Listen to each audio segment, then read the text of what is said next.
Good morning students. Social study की class में हम चैप्टर 8 जिसका नाम है freedom movement led by Mahatma Gandhi, इस चैप्टर को हमने अपनी लास्ट क्लास में स्टार्ट किया था। आज हम इस चैप्टर की क्लास नंबर 2 स्टार्ट करेंगे। During the First World War the British government introduced new laws which took away every liberty of the people. जब फर्स्ट वर्ल्ड वॉर हो रहा था तो उस टाइम पीरियड के समय में जो ब्रिटिश गवर्नमेंट थी उन्होंने जो है नए नए कानून जो है लोगों को बताए, उसको इंट्रोड्यूस कराया। The Rowlatt Act 1919 empowered the government to send any person to jail even without trial in court। तो जो गवर्नमेंट ने नए रूल्स जो है लोगों को बताए थे, लॉज, उसमें एक था द रोलेट एक्ट। कौन सा था? The Rowlatt Act. और ये कब लागू किया गया था? 1999 में। इसमें क्या था कि किसी भी व्यक्ति को, किसी भी पर्सन को जो है उसको पकड़ के जो है जेल में डाल सकते हैं बिना किसी कोर्ट ट्रायल के, यानी कि उसको कोर्ट में पेश किए बिना सीधा उनको पकड़ के जेल में डाला जा सकता है। तो ये था Rowlatt Act. All the important powers remained vested with the governor general who was not responsible to the Indian people. People thought that these laws would be drawn after the World War. जो general थे, governor general थे, इस तरह की जो important powers थी वो जो है उसके लिए उनसे जो है वो उसको रिमेंड करते थे, लेकिन उनके लिए जो इंडियन पीपल थे वो उसके लिए रिस्पॉन्सिबल नहीं थे। जो इंडियंस थे वो सोच रहे थे कि ये जो लॉज है ये वर्ल्ड वॉर के बाद ड्रॉन कर दिए जाएंगे। The government made even more severe laws for Indians. Against these cruel laws people expressed their anger through demonstrations, strikes and mass gatherings. इस तरह से जो गवर्नमेंट है वो दिए कई तरह के उसने जो है लॉज जो है इंडियंस को बताए, और वो जो है बहुत ही ज़्यादा क्रूअल होते, यानी कि बहुत कठोर और अजीब तरह के लॉज थे जिसके अगेंस्ट जो है इंडियंस पीपल थे उनके अंदर गुस्सा था, एंगर जो भरा हुआ था। उन्होंने उसको एक्सप्रेस किया किस तरह से? स्ट्राइक करके, या फिर मास गैदरिंग, समूह में इकट्ठे होकर बातचीत करके, या फिर डेमोन्स्ट्रेशंस के थ्रू। नेक्स्ट है the Jallianwala Bagh massacre. The government reached the height of brutal atrocities in Amritsar in Punjab on 13 April 1999। जो गवर्नमेंट है वो जो है अप्रैल में 13 अप्रैल 1999 को पंजाब में एक जगह है अमृतसर, वहाँ पर जो है लोग जो है मीटिंग कर रहे थे। About 20,000 men, women and children had gathered to hear their leaders and to express their silent protest। तो जैसे मैंने अभी बताया कि वहाँ पर लोग जो है मीटिंग कर रहे थे, लगभग 20,000 लोग, जिसमें कि आदमी, औरतें और बच्चे, वो सभी लोग जो है वहाँ पर इकट्ठे हुए थे। किस लिए इकट्ठे हुए थे? To hear their leaders. जो हमारे लीडर्स थे उनकी बातें उनको सुनने के लिए लोग वहाँ पर इकट्ठे हुए थे, और वो साइलेंटली जो है प्रोटेस्ट कर रहे थे और उनकी बातों को सुन रहे थे। They were surrounded by troops under a British officer general Dyer. वो लोग जो है एक ब्रिटिश ऑफिसर थे, उनका नाम था जनरल डायर। क्या नाम था? General Dyer. There was a narrow pass to enter and exit. जो वो जिस जगह पर लोग मीटिंग कर रहे थे, जलियांवाला बाग उस जगह का नाम है, वहाँ पर जो है उस जगह में एंटर करने का एक गेट था, वो जो गेट है बहुत ही ज़्यादा छोटा था, नैरो पास। एंट्री और एग्ज़िट एक ही गेट से होती है और वो बहुत ही छोटी है, यानी कि कम जगह है। The British officer block the only gate of the Jallianwala Bagh and ordered his soldiers to open fire. जो ब्रिटिश ऑफिसर थे, कौन थे? General Dyer. उन्होंने जो है उस बाग को पूरा ब्लॉक कर दिया और जो उसका एक ही गेट था, ओनली गेट, उसको भी उन्होंने ब्लॉक कर लिया, यानी कि वहाँ पर जो उनके सोल्जर्स थे वो खड़े हो गए और ऑर्डर किया उसने, जो जनरल थे, कि ओपन फायर, यानी कि आप जो है लोगों को देखते ही गोलियां चलानी स्टार्ट कर दो, उनको मार दो। Thousand of man, women and children were killed and injured. These massacre shook the country from end to end. A wave of shame and anger spread all over the country. तो ये जो open fire हुई वहाँ पर, उसमें जो है बहुत सारे थाउजेंड ऑफ मैन, वुमेन और बच्चे, वो सभी जो है लोग मारे गए और कुछ जो है इंजर्ड हुए। ये जो हत्याकांड हुआ था, इसमें जो है कंट्री में जो है बहुत ज़्यादा ही एक लोगों में गुस्सा जो है, एंगर, वो बहुत ज़्यादा फैल गया और लोगों में शेम, यानी कि उनको बहुत शर्म भी आ रही थी कि उस जगह पर जो लोग थे वो तो पीसफुली जो है प्रोटेस्ट कर रहे थे, लेकिन जो ऑफिसर था उसने ओपन फायर करा दिया।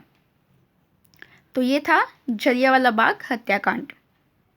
नेक्स्ट है the non cooperation movement. The Jallianwala incident was an act of unprovoked savagery unqualified in history. This tragic news spread across the whole nation like a wildfire. तो जो जलियांवाला बाग में ये इंसिडेंट हुआ था, ये घटना हुई, वो जो है पूरे देश में एक वाइल्ड फायर, यानी कि तेज़ी से जैसे आग फैलती है, उस तरह से ये न्यूज़ जो है पूरे देश में फैल गई। The whole nation was shocked at the brutality of the British. पूरा देश जो है वो शॉक था, हैरान था कि ये जो ब्रिटिश है उनकी किस तरह की ब्रूटलिटी है। Gandhi ji decided to launch the non corporation movement that started in 1920। Gandhi ji ने भी जो है डिसाइड किया कि वो एक जो मूवमेंट है उसको लॉन्च करेंगे। उसका नाम क्या था? नॉन कॉपरेशन मूवमेंट उसका नाम होगा और उसको लॉन्च किया जाएगा, यानी कि स्टार्ट किया जाएगा 1920 में। People were asked not to cooperate with the British government. लोगों को कहा गया कि आपको जो है ब्रिटिश गवर्नमेंट के साथ कोऑपरेट नहीं करना, यानी कि उनका जो है सहयोग नहीं करना। Thousands of students left their schools and colleges to join the movement. हजारों जो स्टूडेंट्स थे, जो स्कूल जाने वाले थे या कॉलेज जाने वाले स्टूडेंट्स थे, उन्होंने जो है इस मूवमेंट के लिए अपने स्कूल और कॉलेज को छोड़ दिया। लेफ्ट मीन्स छोड़ना।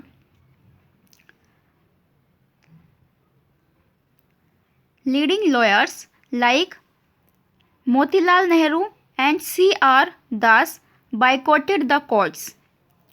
कुछ जो लॉयर्स थे जैसे कि मोतीलाल नेहरू जो है इंडिया के जो फर्स्ट PM थे। PM means prime minister. कौन थे? जवाहरलाल नेहरू। तो उनके जो फादर है वो है मोतीलाल नेहरू। और एक जो अदर पर्सन है C.R. दास, चित्तरंजन दास। इन दोनों ने जो है कोर्ट का बायकॉट कर दिया, यानी कि उन्होंने कह दिया कि अब हम कोर्ट में नहीं जाएंगे। Hundreds of people left government jobs and join the movement. और कई सौ लोगों ने गवर्नमेंट जॉब जो थी, उस समय गवर्नमेंट किसकी थी? ब्रिटिश गवर्नमेंट थी। तो जो जॉब्स थी वो भी ब्रिटिश गवर्नमेंट के अंदर थी, इसलिए लोगों ने गवर्नमेंट जॉब को जो है छोड़ दिया और ज्वाइन किया किसको? मूवमेंट को। कौन से मूवमेंट को ज्वाइन किया? Non cooperation movement. Done. Subhash Chandra Bose also resigned from the Indian Civil Services. Subhash Chandra Bose ने भी जो है इंडियन सिविल सर्विस जो उनकी पोस्ट थी उससे उन्होंने उसको रिजाइन कर दिया. The movement of non cooperation was a great success against the British. जो ये मूवमेंट था नॉन कोऑपरेशन मूवमेंट, ये जो है जिस तरह से लोगों ने इसमें पार्टिसिपेट किया और उन्होंने ब्रिटिश लोगों के साथ कोऑपरेट नहीं किया, इससे जो है इस मूवमेंट को एक बड़ी सफलता मिली. In the meantime an incident took place at Chauri Chaura, a small town in the district of Gorakhpur in Uttar Pradesh in 1922. इसी समय के आसपास जो एक जगह है, कौन सी जगह है? चौरी चौरा. जगह का नाम क्या है? चौरी चौरा.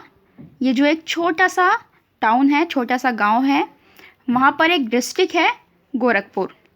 तो वहाँ पर जो है 1922 में एक इंसिडेंट हुआ. There an excited crowd set fire to a police station and burned 22 people alive. लोग जो है इस मूवमेंट में पार्टिसिपेट कर रहे थे, तो लोग जो है बहुत ज़्यादा एक्साइटेड थे, उत्साहित थे. तो उसमें से कुछ लोगों की भीड़ ने क्या किया, जोश जोश में आके उन्होंने एक पुलिस स्टेशन को जो है आग लगा दी और उसमें 22 पुलिसमैन जो कि जिंदा थे और वो उसमें जलकर मर गए. Gandhi ji was greatly shocked at this incident and decided to call off the non cooperation movement.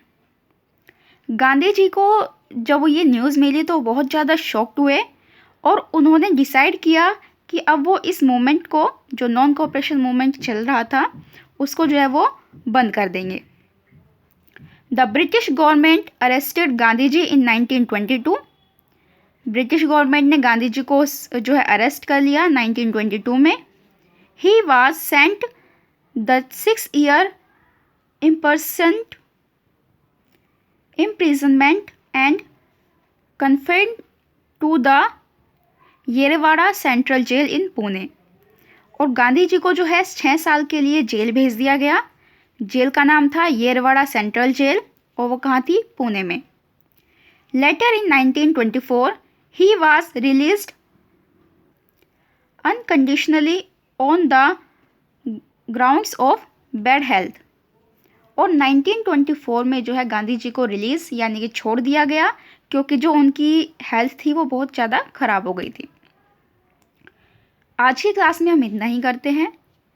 Next class में हम स्टार्ट करेंगे साइमन कमीशन. क्लास नंबर 3 में साइमन कमीशन से स्टार्ट करेंगे. आप चैप्टर को रीड कीजिएगा और उसको समझने की कोशिश कीजिए.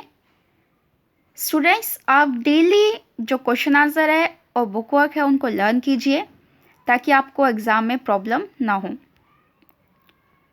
Thank you and have a nice day.